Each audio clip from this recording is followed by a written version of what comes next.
Hi, I'm Chris Fleming, the creator of Spirit Talk. You're listening to the podcast where I'll be bringing you the greatest thinkers, researchers, and contributors from around the world to discuss what we know in the field of the paranormal, life after death, and the pursuit of higher consciousness.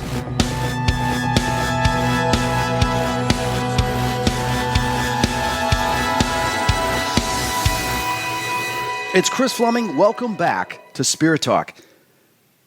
What is consciousness?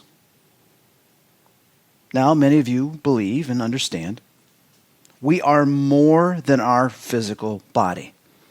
Our thoughts, our personality continues after the death of our physical body. We have a celestial body. We have a terrestrial body, which is the physical body within time and space, but we also have a celestial body where our thoughts continue. You have the afterlife. You have near-death experiences supporting this. And you have the study of consciousness for a very long time. And then parapsychology, believing that the mind can exist outside the body. But then also there's ESP, extrasensory perception, where the mind can communicate, receive, or send information outside the physical body. Now, there's various categories we can get into on a podcast. We could talk about prayer, how prayer transcends and goes to another dimensions received. We could talk about remote viewing. Well, the military works with their personnel on targets to send their thoughts somewhere else and do some psychic spying. We have astral travel, where you can go to a meditative state or you can go to sleep at night and you can send your spirit and your soul to another dimension. We have spirit communication, somewhat form of prayer, where we can communicate with spirits on the other side or from great distances and non-locality. And then, of course, we have daydreaming, drifting, where our mind goes off to other places. Many of you know, some of you practice meditation, where we go into a relaxed state, calm your mind down, your body. Many interesting things can be done with that. Relief of stress, to overcome pain, to get away from the anxieties and the difficulties on a day-to-day job. What I want to talk about on this podcast, and please understand there will not be a guest on this episode, because I wanted to share this information from a personal and a research standpoint. I want to talk about on this podcast a government document that I came across a couple years ago. It's an analysis, a report that was done in the 1980s, I believe around 1983, by the Army Intelligence. Now, this was around the time period when in the 1970s, late 1970s, they started doing remote viewing. When they realized the potential of remote viewing, it ended up going top secret. They stated to the public that, well, we didn't find any benefit from this. Well, they did. They just didn't want the public to know. So around that time period, they started researching and looking across the globe at other things that were going on with psychic abilities, with remote viewing, with various forms of consciousness. And they came across a program that was being taught and instituted in the good old USA. The Gateway Program. This program was created by Robert Monroe. Robert Monroe started binaural beats, hemisphere synchronization, which we now know is called Hemi-Sync. You can look it up online. Robert Monroe has written a few books about his experiences and about his contribution to the field of understanding consciousness, the human brain, and various other topics, specifically high levels of meditation using certain frequencies. But it all got started because Robert Monroe had a unique experience. He had a near-death experience, out-of-body experience, where his soul and spirit was out of body, and he recognized that his consciousness was no longer attached to the physical vessel.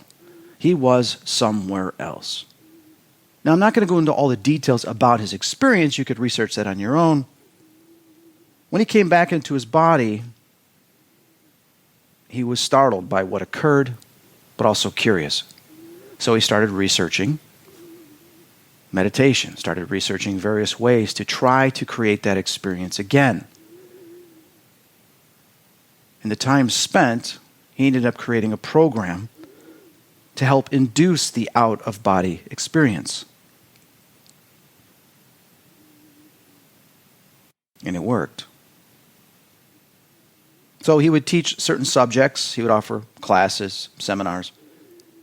Well, the military got a hold of this, and they decided to go look into it. Send one of theirs out there to investigate. In doing so, they found that there was some interesting protocols, some practicalities that might be beneficial to the Army intelligence to add to or to even evolve the remote viewing program. So they sent some individuals to do that. This document called the Gateway Analysis is based on the Gateway program by Monroe Institute of Applied Sciences.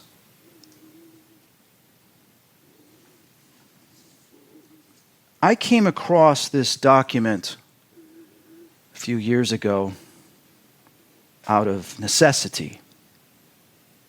Why? Well, without getting too much into it, I had a rear-end car accident in 2009. I have a very strong body. I've played football 15 years. I've blown out both knees, ACL, PCL. I've dislocated my shoulder, broken both arms, torn my rotator cuff, fractured a clavicle, and I continued to play football. I was the type of person, my dad raised me, that, for example, when I blew out my knee against St. Norbert's College, and I was laying there on the ground and I knew my knee was torn, they were going to carry me off the field, and I said no. I stood up and I walked off the field, because that's the way my dad raised me. But anyone out there, and I know there's a lot of you, have been in car accidents, some minor, some major. Sometimes in a car accident, the damage is irreversible. So when I had whiplash, I suffered a concussion, a TBI. I lost 5 days of memory. I thought it was 2 days of memory, but shockingly and emotionally found out it was 5 days. And there was a lot of things I had to deal with, and I didn't talk about it publicly. I went through some very, very tough times. It is the darkest period of my life.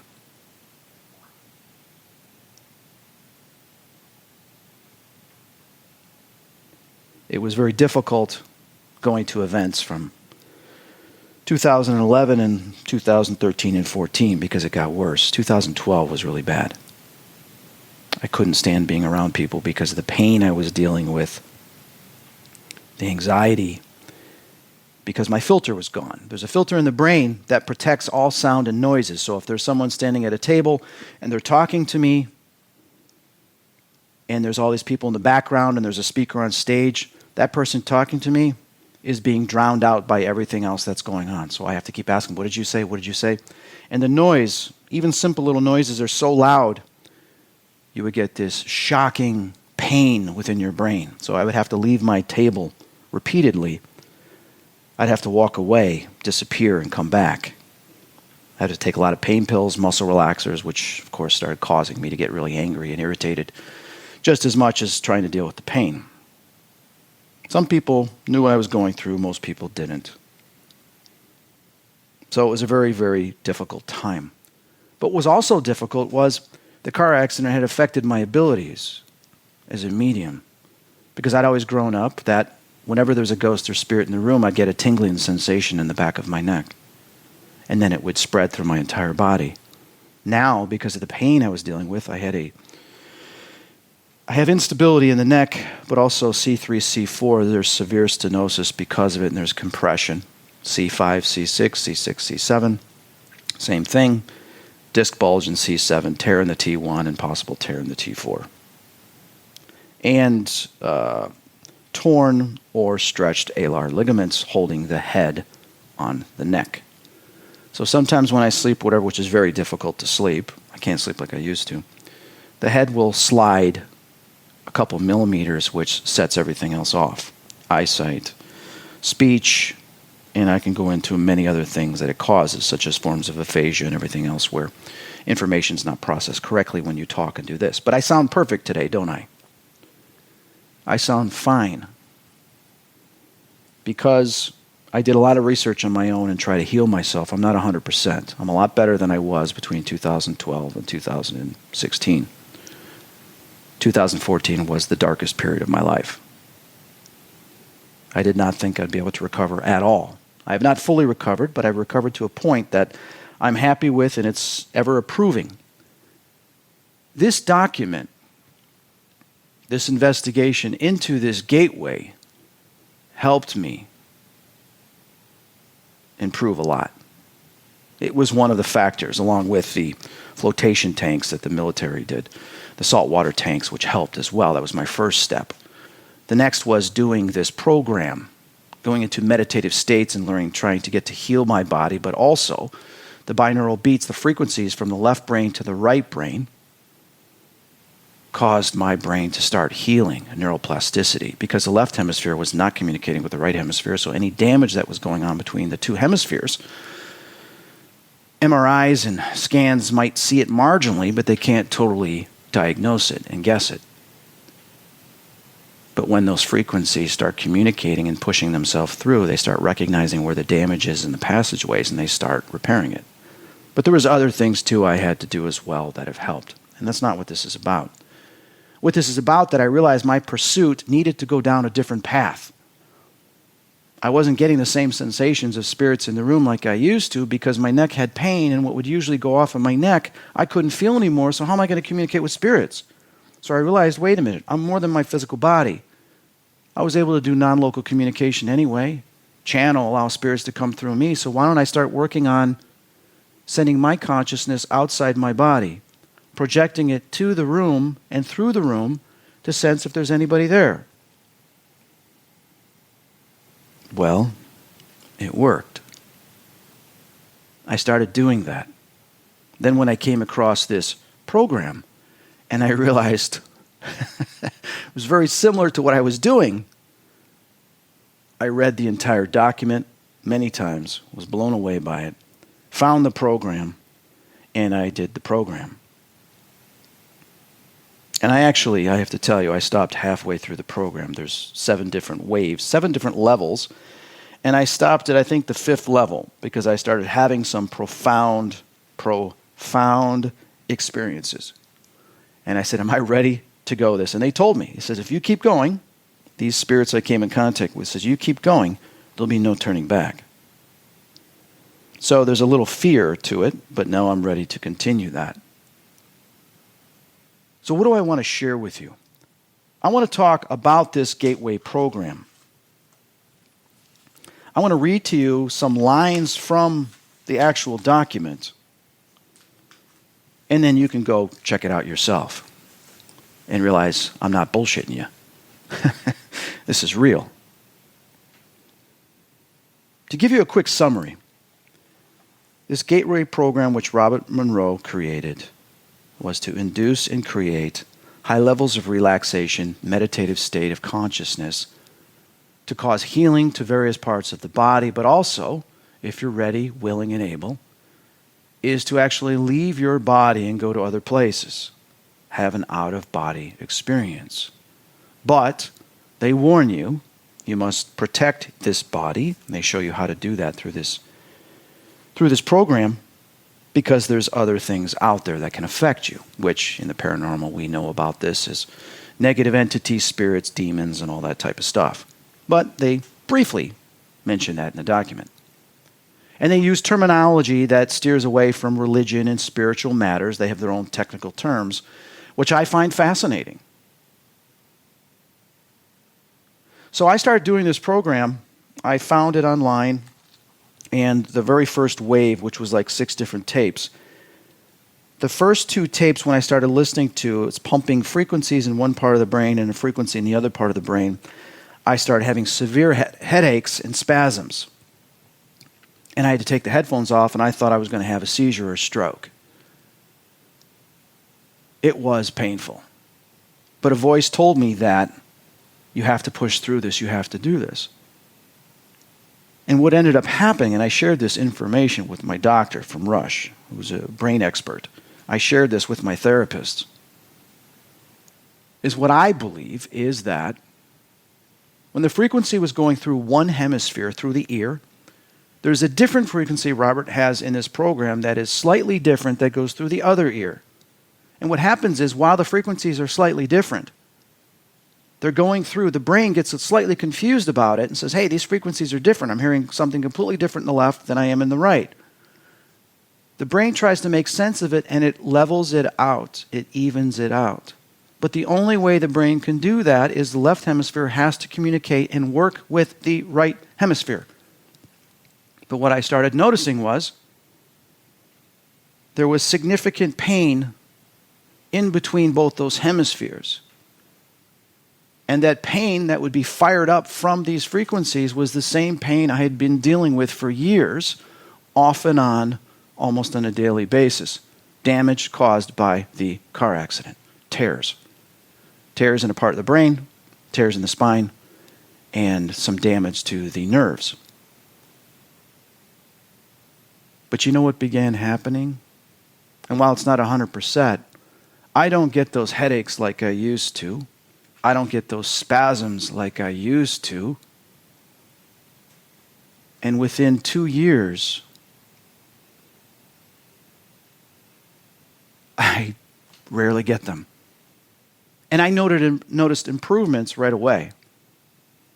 When I pushed through and did the program, the first couple tapes, even though it was painful, I was getting the deepest sleep I'd ever gotten. Those of you that have suffered car accidents, concussions, TBIs, any type of brain injury, know you have a hard time sleeping. So for years, one thing I forgot to mention, after the car accident, going from 8 hours of sleep a night, I was now only getting 3 hours. I would wake up throughout the whole night. And some nights, the brain would not even shut down. The RAS, reticular activating system, was affected, compromised. So it would not know that it's supposed to go to sleep, so I'd be awake all night. So 7 days out of the week, I'd be lucky if one night I got 7 or 8 hours. Every single night I was only getting between 2 to 3 hours. Now imagine this 365 days a year and for years. How would you feel? I was very irritated. I was upset. Distanced myself from friends and relationships were just, I couldn't have any relationships. So what do? Well, tried a lot of things, didn't work. Went off the pain pills and muscle relaxers in 2012-13 because it was making me sick, making me more irritable, and tried to fight it on my own. This was the one program that helped me calm down, and my brain reacted to it. My brain fired up when the frequencies went through and began to recognize the damage in between the hemispheres. And guess what it did? It started to heal it in what is called neuroplasticity. By it recognizing that to get from point A to point B, there's a problem and we're getting spasms and there's damage, the brain, both sides now realize, hey, we need to repair that road. We need to repair that passage. And it started repairing it. My sleep improved. I went from getting only one good night of sleep a week to now I get about 5 or 6 good nights of sleep. I don't always get 8 hours, but I do get 5 or 6. And that is a huge improvement from only getting 2 or 3 hours. Sometimes if I'm lucky, I'll get a nice 8 hours and still wake up groggy and want to continue to sleep, which, hey, I'll take it. So what does this have to do with the paranormal, supernatural? Well, sometimes we need to talk about what we do know in the physical body, what we do know in humanity and science and medicine, and go from there. I had a physical thing happen to me that set me back in my career. It was a hard time doing TV, speaking, stopped getting invited to lectures and presentations because I wasn't well. So it was tough. But I needed to go through this because then I started meditating on my own, saying, fine, I'm going to communicate through prayer and meditation. So I started sending my thoughts out there to the universe, saying, okay, if I can't feel those sensations when I walk into a home with the back of my neck, I do know I can communicate with my consciousness, so I will expand my bubble, expand my awareness through the house, or project my thoughts into other areas of the house. And guess what? Amazing things began to happen. Then when I found this program and realized, my God, the military was doing this. But they were doing this to levels that I hadn't even become familiar with. So when I started doing this program, I started not only improving upon my abilities, but connecting with things I hadn't connected with before. And I remember in 2006, I went to Albuquerque, New Mexico, with some other psychics and Pamela Heath, who was a parapsychologist. And we studied with Lynn Buchanan, who worked on the Stargate project, but also controlled remote viewing with the military. He talked about the Matrix. He talked about time and space, where they were able to actually access very forms of time and space, even time travel, so to speak. Now, I didn't believe it back then because my consciousness and my perception and awareness was not even close to understanding it and realizing the possibilities.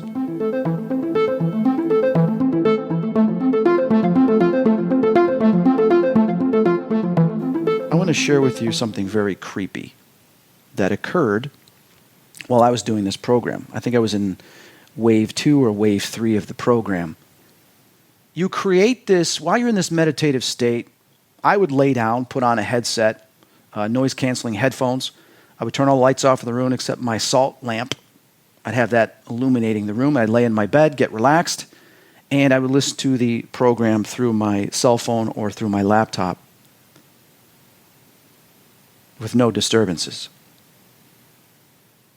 In one of the sessions, Robert guides you through with his voice and with waves and music and tones to not only protect your outer shell with this white light, but eventually you create this bar of light. You mentally create this bar of light, and this bar of light can protect you, but you can also send it anywhere you want to send it. Send it wherever you want to send it. Well, as I'm laying there doing this, I was curious because I have this bar of light in front of me in this open space, and it's just all white. And then this bar of light, which is in the middle, that's glowing even brighter. What do I do with it? I was sitting there going, well, what's beyond this wall? What's beyond this blankness where the white light is? I want to see what's beyond this white light. So as I'm creating this bar of white light,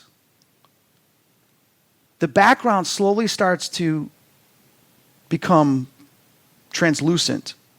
And I begin to see through it. And then all of a sudden, I realize that my consciousness, which is behind the bar of light is in between where I am and somewhere else.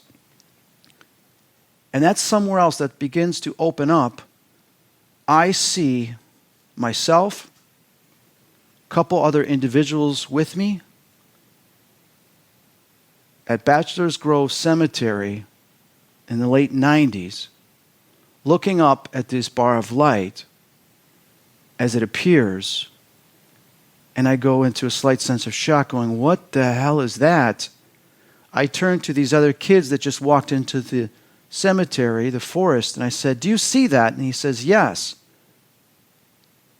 And then the other individuals, as they begin to turn to look at it, slowly starts to disappear. Now, please keep in mind, what I'm telling you just occurred 2 years ago when I did this session, 2 or 3 years ago. But that experience occurred in the late 90s. What is the experience? Well, in the 90s, I used to go to Bachelor's Grove Cemetery all the time. I used to go with some local ghost hunters in Chicago. We do some EVPs. I'd take some radio stations there. It's one of the most haunted cemeteries, places in Chicago. It's well known. So this one particular time, which was in the late 90s, 98, 99, whatever it was, we're in the cemetery. The sun hasn't come all the way down yet. It's just over the horizon. You can't even see it with the trees. Some kids were walking and said, "Hey, have you seen any ghosts yet?" And I said, "No, great. We got kids coming in here now. We're trying to do some EVP." And the kids come in. They start talking to the group that I'm with, the ghost hunters. And one kid's standing next to me, and I'm just like, "Hey, how you doing?" And then all of a sudden, this bar of light appears about 10 feet, hovering 10 feet from us. And it looks like one of those light bulbs, those long light bulbs you see in the shopping malls, in the stores. Just floating, glowing ever so brightly, having dimension, space to it. And you're looking at this going, you want to think, my God, is this a UFO? Well, it's too small to be a UFO. It's not a ghost because it doesn't have arms or legs. There's no face on it. It's not floating around. You're like, what is this? We saw it, and it disappeared. Lasted about 8 seconds. So what happened? During this wave, during this gateway program that I was doing, my consciousness accessed time and space. So for years from the 90s, I never knew what that was. I drew a picture of it, and I showed it in some of my lectures, saying, I don't know what this was. But guess what? Now I do. How was it possible that I created this bar of light and I sent it somewhere in time and space to myself in the past, and it occurred? Well, I can't get in here. I'm not going to get in here and start discussing time travel and how that was all possible. But I have to reflect back on what Lynn Buchanan told me back in 2006, that the military knows that they can access time and space through consciousness. And they've done it. Giving people information, accessing information, or giving just a little bit to kind of change time and space. Change the outcome of an event. I wouldn't have believed it unless I experienced it. And that wasn't the only experience I had. I had another one that was even more significant, but I don't have time to bring it up. So wouldn't that shock you a little bit when you're doing this? So when I got to wave 3 and then wave 4, and then I started having all these beings around me in my bed and then seeing stuff and drifting off, there was a little sense of fear and apprehension, so I had to stop. Does that mean that everybody else that does this is going to have these experiences? No. Reason why I'm having such significant experiences, such as what Lynn had told us in 2006, that within just 2 days we're doing remote viewing, we're hitting the targets, we're doing what the remote viewers in the military do, but takes them 6 months to a year to do, and we're doing it in 2 to 3 days. Because my perception, my experiences, my whole life has educated me to where I'm able to do this pretty quickly. So what's in this document? What is this that I want to share with you? Why am I sharing this with you? I'm sharing this with you because I want you to realize that we are more than our physical bodies. And our physical bodies sometimes limit us. And I understand. Trust me, I still deal with pain. I still deal with some nausea. But nowhere near to what I dealt with before. This was one of the things that helped me heal significantly. And it even states in the program, some people have been healed from other things. And it even talks about it in the actual CIA documents. I shouldn't say CIA document, it's on the CIA website. The Army document that this occurred.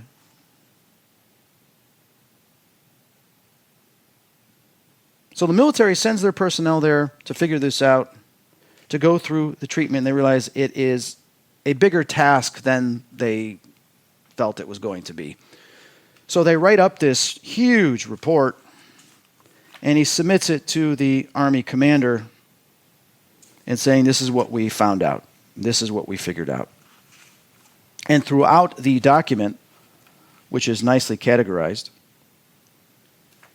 goes through various forms of information to try to explain it. But then there's the summary at the end that tightens everything up, as well as a bibliography, an index of where some of his information was taken from to explain even further. But I did notice that in this CIA document, this Army intelligence document on the CIA website, that there is a page missing in the summary. And in the summary, they conclude a lot of important things. It's pretty wild. But page 25 is missing from it. You got page 24, and it jumps right to page 26, which is upsetting because it gets to the good stuff, and you realize that when they talk about heaven and they talk about these other dimensions and a belief system and how religion is actually right about a lot of different things, the next page, which would explain it further, is missing. I would love to get that page, to get my hands on that page. I don't know how I will, but I will continue to try to pursue it.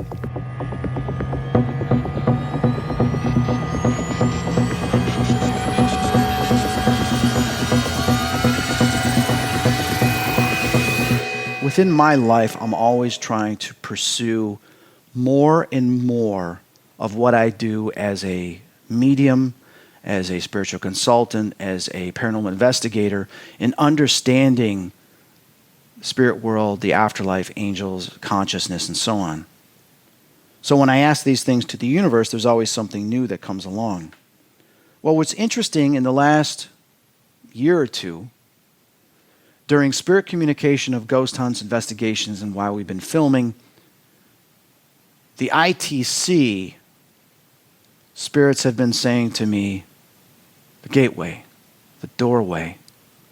When I'm dealing with demonic entities such as imps, and I'm about to do a cleansing and to remove them, they're saying, shut it down. Shut what down?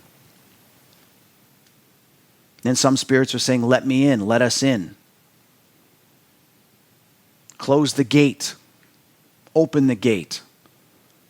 These spirits don't have the key. Find the door. And so on. What does that all mean? Well, had an interesting experience a couple weeks ago where I asked the universe, I said, is this to heaven? Is this to hell? What is this? What are these doorways? I came across a comic book I picked up at the store. And I just asked the universe that week, I said, I need to know what this is, because I'm analyzing this audio and the spirits are all saying gateway, doorway, gate, this and that. And the next day I stopped at my buddy's comic book store. I picked up a couple comic books and I see this comic on the shelf and I grab it and then I put it back down and some spirit says to me, get this book. I said, okay. So I get it, I get home. I open up a page and I see this demonic entity in there and I see this, it's a comic book, but I see this guy in the 1930s going up to this demon in this apartment, opening up the door. And the first thing he says to him is, tell me about the gateway. Tell me about the doors. And I'm like, what? What? So I read through it and it talks about the fallen, talks about the Elohim, talks about when they were cast down, the demons and the angels and all this. And I know a lot about that. And then it makes me reflect back on CERN with the key, and then in the Bible and scriptures it talks about the bottomless pit. Key will be unlocked, and I realize we're talking about dimensions. Doors, gateways to other dimensions, whether it's to a better plane, such as Peter at the gate of heaven. You got the bottomless pit, the doorway. And then you look at various cultures, the Egyptians, Sumerians, and other cultures that have communicated with spirits, and they talk about gateways and doorways, and they were right. There are these dimensional doorways and gateways. Well, you got Stargate, right? That opens up other dimensions. So I begin to wonder, with all the spirit communication we're doing, with all the paranormal research, are we opening up doorways? Are we opening up gateways? Well, we know if you do the Ouija board, you can get negative spirits to come into your house. I went through that as a kid. I gave them permission. And consciously, by communicating with them, reaching out to them communicating back, getting permission to come into the home, they come into the home. Possessions, exorcisms, there has to be something that someone does to allow that spirit to possess them. Not just about anybody can get an attachment, but for it to stay and possess you and take over, there has to be some type of permission. I had a phone call with Adam Bly recently. We talked about a few things, and he said, what if the gate and the door is you? You channel spirits, you project from one place to the next, you're doing prayers for the dead and helping spirits cross over. What if you are actually the door and the gateway? And every one of us, if we get to a high level of consciousness, realize we all can access that doorway and that gateway through higher intelligence, through perception and awareness, and we walk right in or we walk right out. It's a belief system. And that belief system and recognizing you're more than your physical body can take you there. Well, that brings us to the gateway program, to Monroe saying that when you get to this high level, you can leave your body, you can go to these places. Is that why it's called the gateway? Well, the military wanted to find out. The military says, hey, we realize that we're limited within time and space, traveling with this physical body. Where else do we go? Well, where can the mind go? And they're finding out that the mind, through the remote viewing, can go anywhere. Well, let's go into other dimensions. And with this program, I can only imagine what they've done since then. Since 1983. Back then, they realized they could access other dimensions in time and space in 1983 using this program, and God knows what other programs and things they've developed since then. Welcome to alternate realities and timelines and everything else that also could be accessed and created. Now, if you're listening, you don't believe me, then get off your ass, click on the link, go Google this, and read the darn thing yourself. Guarantee you it's going to be mind-blowing. Now, they don't use the word God or creator. They use the word absolute. And they explain through physics, quantum physics, mechanics, how this is possible from one dimension to the next. And it also states in here, in the summary, their belief, we do have souls, we do have spirits, and we are sent here by the absolute to have an experience. A coordinated experience through this absolute, through this creator, for the absolute, for the creator to have an experience through us, but yet we have our own individual personality, own individual free will and experiences to guide that absolute, guide that creator through this life. And then once we're done and we die, we go back to the absolute. We go back to the creator. But we maintain our own individual personality, our own individual quirks. So to me, when I read this, it basically states, from reading this in this summary, that there is a heaven. There is a God. They don't call him God, they call him an absolute. We do have a soul, and there's an afterlife. And there's a lot more in between.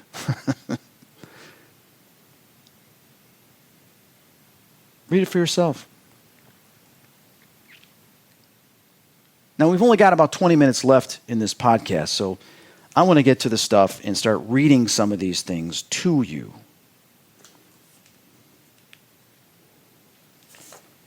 So what I'm going to do is I actually highlighted some of this, so I'm going to find that, bring it out. Here we go. I'm going to read to you the very first page. This is the page that was submitted with the summary. Subject, analysis and assessment of gateway process. 2, Commander, U.S. Army Operational Group, Fort Meade, Maryland, 20755. Dated June 9th, 1983. Department of the Army, U.S. Army Operational Group, U.S. Army Intelligence and Security Command. He begins. You tasked me to provide an assessment of the gateway experience in terms of its mechanics and ultimate practicality. As I set out to fulfill that tasking, it soon became clear that in order to assess the validity and practicality of the process, I needed to do enough supporting research and analysis to fully understand how and why the process works. Frankly, sir, that proved to be an extremely involved and difficult business. Initially, based on conversations with a physician who took the Gateway training with me, I had recourse to the biomedical models developed by Itzhak Bentov to obtain information concerning the physical aspects of the process. Then I found it necessary to delve into various sources for information concerning quantum mechanics in order to be able to describe the nature and functioning of human consciousness. I had to be able to construct a scientifically valid and reasonable lucid model of how consciousness functions under the influence of the brain hemisphere synchronization technique employed by Gateway. Once this was done, the next step involved recourse to theoretical physics in order to explain the character of the time-space dimension and the means by which expanded human consciousness transcends it in achieving Gateway's objectives. Finally, I again found it necessary to use physics to bring the whole phenomenon of an out-of-body states into the language of physical science to remove the stigma of its occult connotations and put it in a frame of reference suited to objective assessment. He's basically stating that to remove some of the dogma, the religion, and spiritual stuff and put it into physical science and frame it in an objective standpoint. Number 2, I began the narrative by briefly profiling the fundamental biomedical factors affecting such related techniques as hypnosis, biofeedback, transcendental meditation, so that their objectives and mode of functioning could be compared in the reader's mind with the Gateway experience as the model of its underlying mechanics was developed. Additionally, that introductory material is useful in supporting the conclusions of this paper. I indicate that at times these related techniques may provide useful entry points to accelerate movement into the Gateway experience. Niels Bohr, the renowned physicist, once responded to his son's complaints about the obtuse nature of certain concepts in physics by saying, "You are not thinking, you are merely being logical." The physics of altered human consciousness deals with some conceptualizations that are not easily grasped or visualized exclusively in the context of ordinary left brain linear thinking. So, to borrow Dr. Bohr's mode of expression, parts of this paper will require not only logic, but a touch of right brain intuitive insight to achieve a complete, comfortable grasp of the concepts involved. Nevertheless, once that is done, I'm confident that their construction and application will stand up to the test of rational critique. Paradoxically, having gone to such great lengths to avoid trying to render judgments based on an occult or dogmatic frame of reference, in the end I found it necessary to return at least briefly to the question of the impact of the Gateway experience on common belief systems. I did so because although it was essential to avoid attempting to render an assessment in the context of such systems, I felt that it was necessary after having completed the analysis to point out that the resulting conclusions do not do any violence to the fundamental mainstream of either Eastern or Western belief systems. Unless that point is clearly established, the danger exists that some people will reject the whole concept of the Gateway experience in the mistaken belief that it contradicts and is therefore alien to all that who hold to be right and true. Number 5. This study is certainly not designed to be the last word on the subject, but I hope that the validity of its basic structure and of the fundamental concepts upon which it is based will make it a useful guide for other USAIN SCOM personnel who are required to take the Gateway training or work with Gateway materials. It's signed Wayne M. McDonald, LTCMI Commander, DETO. That's pretty impressive, basically stating that, got to put this in scientific terms, this and that, to avoid skepticism and stuff from religions, but then I have to go back to religions and state that, hey, there is some similarities here and there is something to it. So what happens is then through the rest of the document, he takes the Gateway experience, the brain hemisphere synchronization, puts it in perspective. introduction, hypnosis, transcendental meditation, breaks it down in various categories, even shows figures of the brain, the homonucleus, the lateral view of the brain, the motor and sensory cortex, third and lateral, and he explains all of that and how it's affected by this. Then gets into biofeedback, belief system considerations, talk about the Buddhist sects. And it's interesting here, he says in the belief systems, in 1967, Alexandra David Neal and Lama Yongden wrote a book entitled Secret Oral Teachings in Tibetan Buddhist Sects, from which the following quote is taken. The tangible world is movement, say the masters, not a collection of moving objects, but movement itself. There are no objects in movement. It is the movement which constitutes the objects which appear to us.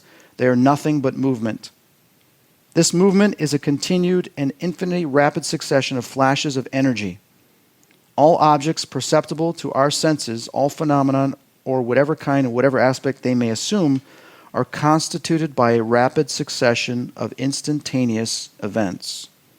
It's interesting because it also says here the classic description of the universal hologram is to be found in the Hindu Sutra, which says, in the heaven of Indra, there is said to be a network of pearls so arranged that if you look at one, you see all the others reflected in it, basically stating that everything's connected.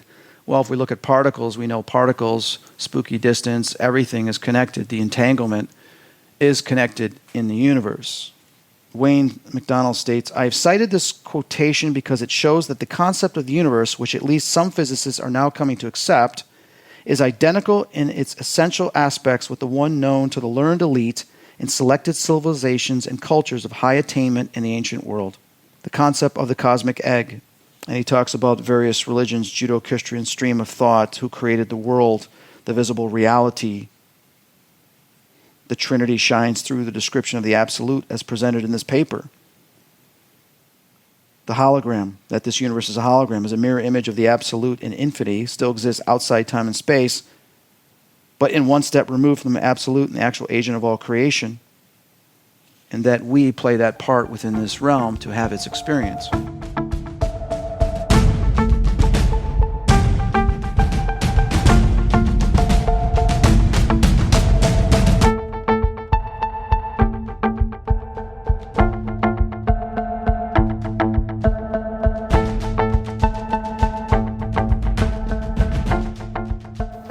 In the summary, he states the gateway and Hemi-Sync. He says, now that we've profiled the basic mechanics of the principal techniques, we may proceed to focus on what the technique actually involves. Fundamentally, the gateway experience is a training system designed to bring enhanced strength, focus, and coherence to the amplitude and frequency of brainwave output between the left and right hemispheres so as to alter consciousness, moving it outside the physical sphere so as to ultimately escape even the restrictions of time and space. The participant then gains access to the various levels of intuitive knowledge which the universe offers. What differentiates the gateway experience from forms of meditation is its use of the Hemi-Sync technique, which is defined in a monograph by the Monroe Institute as a state of consciousness defined when the EEG patterns of both hemispheres are simultaneously equal in amplitude and frequency.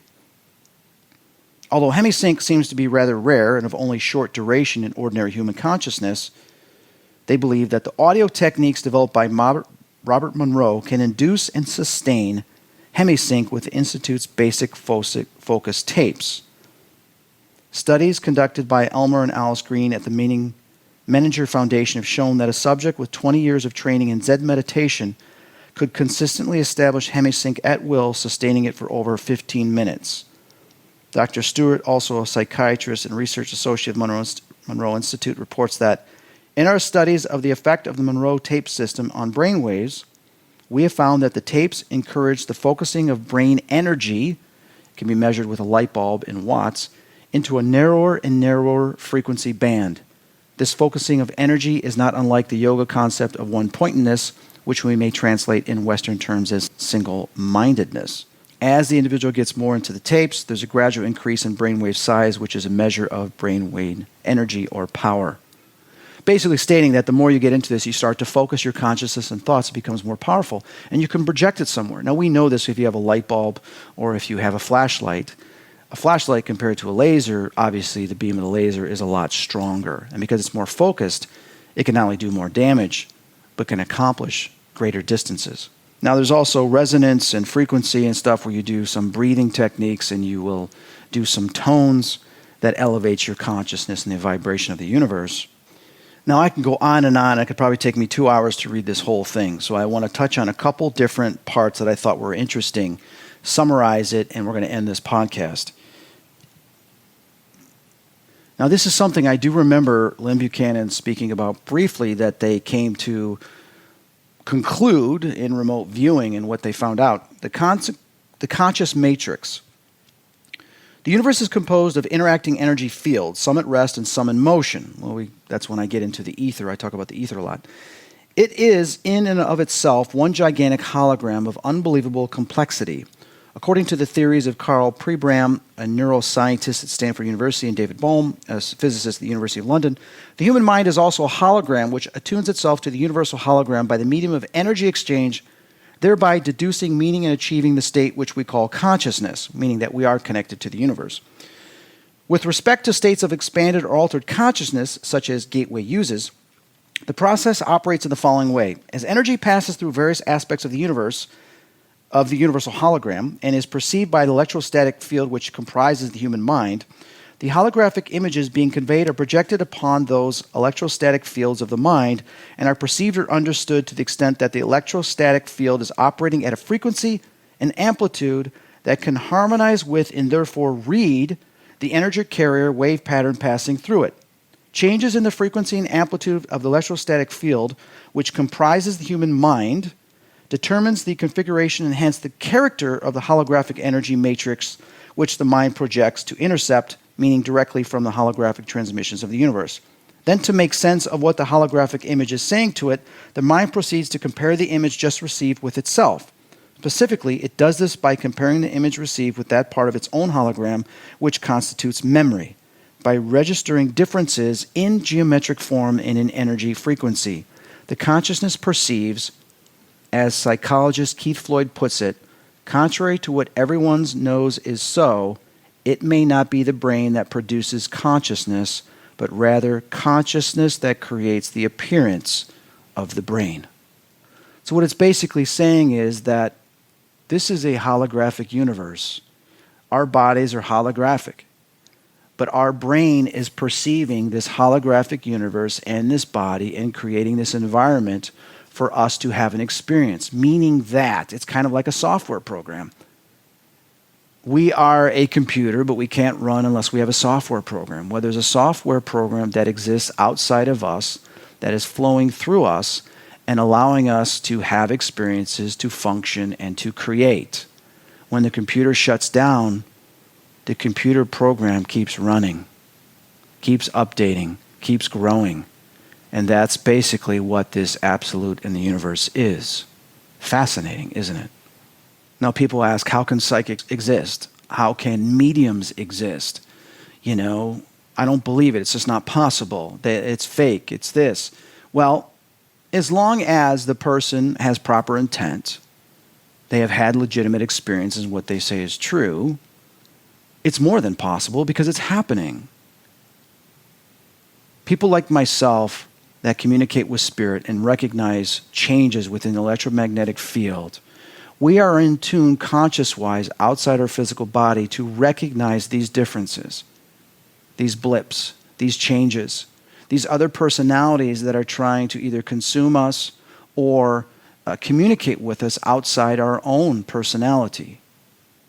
And a lot of this can be explained within what this document is stating. So when people say, wow, what is it like to have psychic powers, these paranormal abilities, how come I don't?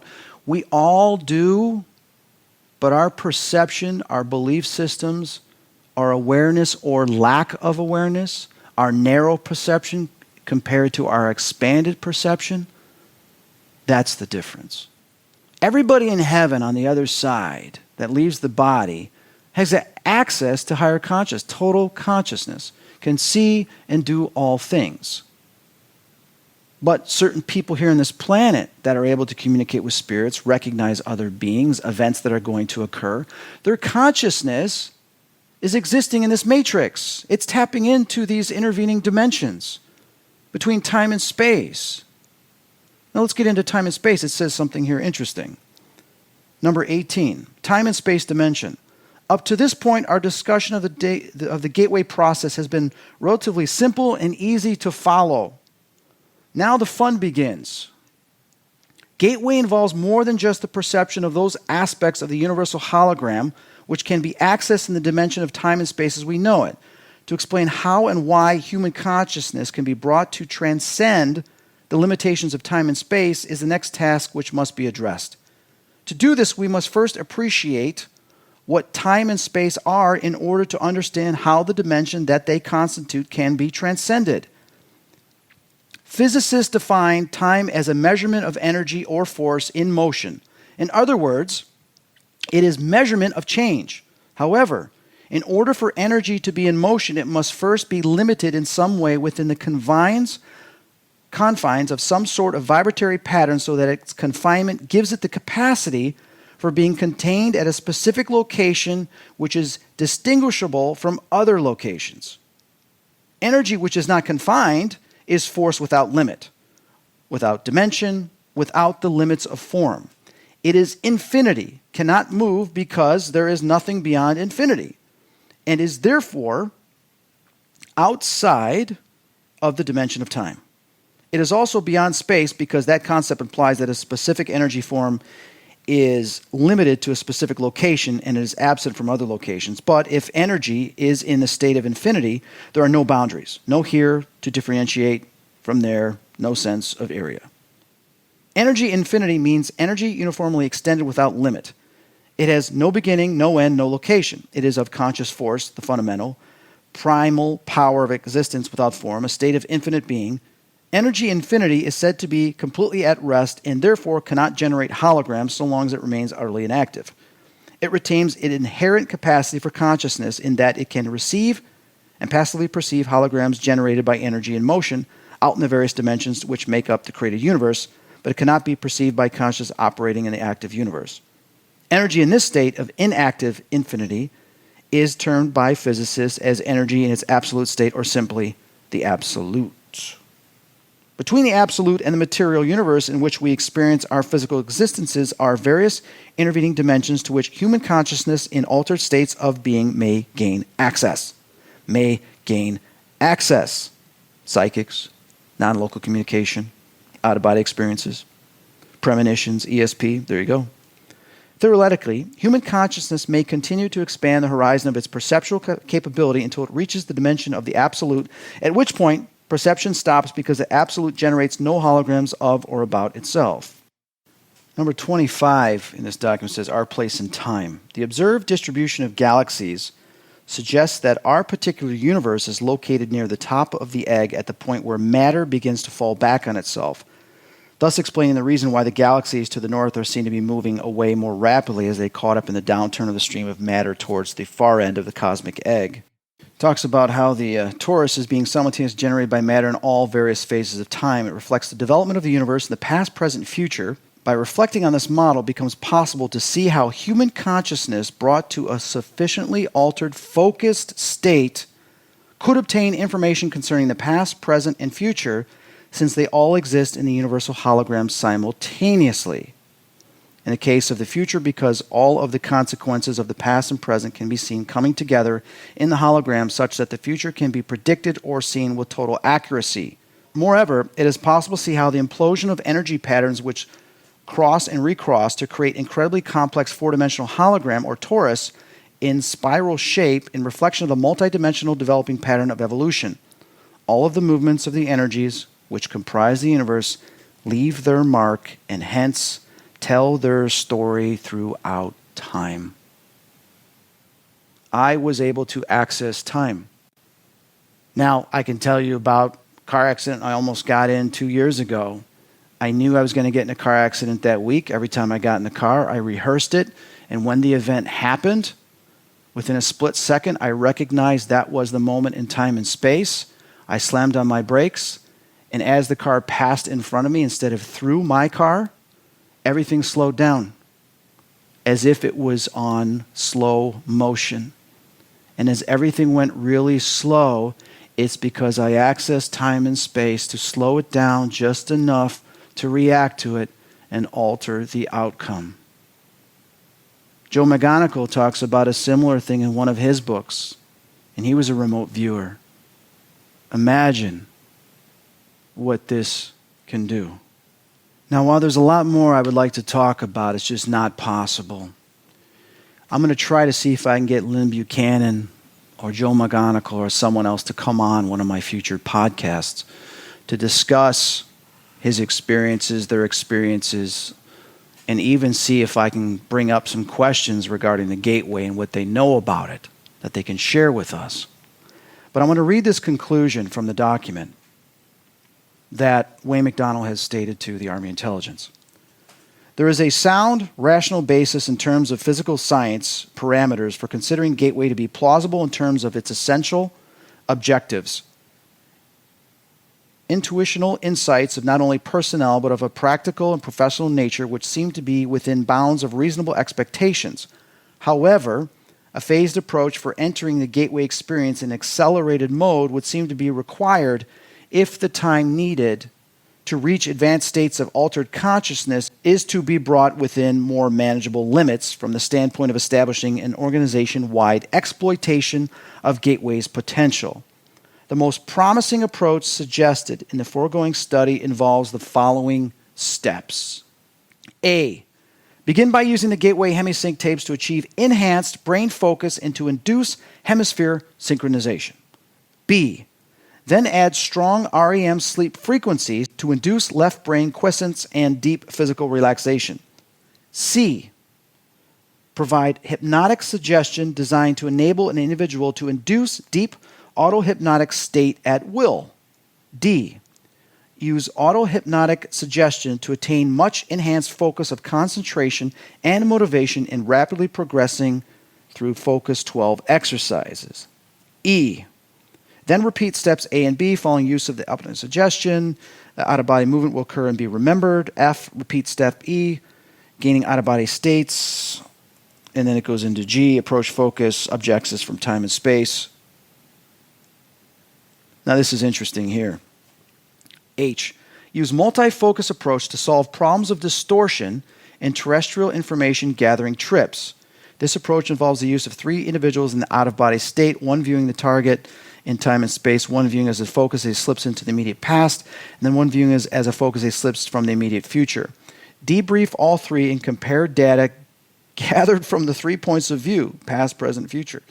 If care is taken to ensure that the 3 all go out of body together in the same environment, their conscious energy system should resonate in sympathetic oscillation. They can tune in to the same target on different planes with greater effectiveness. Well, that's pretty bizarre. I. Encourage pursuit of full self-knowledge by all individuals involved in the foregoing experiments to enhance objectivity in out-of-body observation and thinking and to remove personal energy blockages likely to retard rapid progress. J.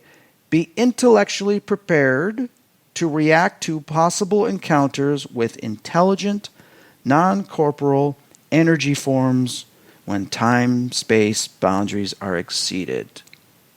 Welcome to the realm of extraterrestrials in other dimensions, demonic entities, ghosts, and spirits that exist in between our dimension and the other various dimensions. That's pretty amazing, isn't it? It says, if these experiments are carried out, it is to be hoped that we will truly find a gateway to the gateway and to the realm of practical application for the whole system of techniques which comprise it.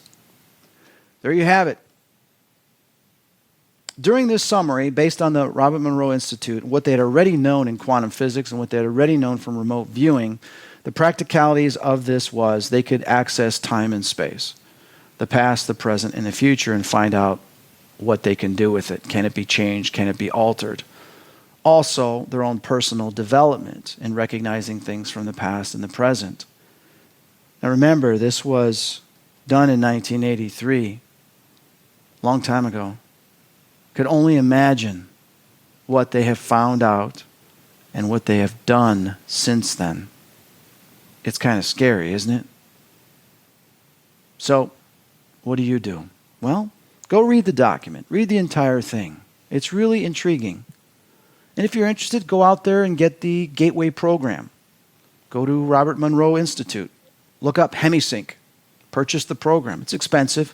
You can find some cheaper alternatives on eBay and other places, some used CDs. This Gateway analysis document and the program itself are basically a doorway to higher consciousness, to a greater understanding and realization that you are more than your physical body.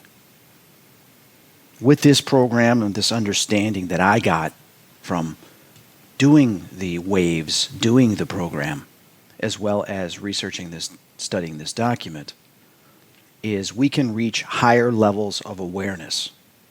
We can heal parts of our body and certain memories within our life. Some of us can come in contact with other beings during these stages. We could also improve our intuition as we gain a greater sense of awareness and reach those higher levels of consciousness. And overall, we can see the greater picture, the purpose of life, and how important our thoughts truly are. Now, I plan to start the program over with wave 1. Go right back to the beginning again and push through. Every time I do that, I get to wave 3, wave 4, and then I get distracted or I get stopped because of some of the encounters I'm having. So I want to go back and do it. How do you do it? Well, basically each audio program is about 30 minutes. There's 7 different waves, and there's about 6 different audio programs within that wave. So you got 1, 2, 3, 4, 5, 6 is for the first wave. Then you go to the second wave, and you've got about 6 programs in there, and you keep going. So you do it like once a day. I usually do it in the evening, or you do it a couple times a week. So once I go through this entire program, I'll let you know what I get. Who knows? I might not come back. This is Chris Fleming with Spirit Talk. Thanks for listening. I'll see you next time.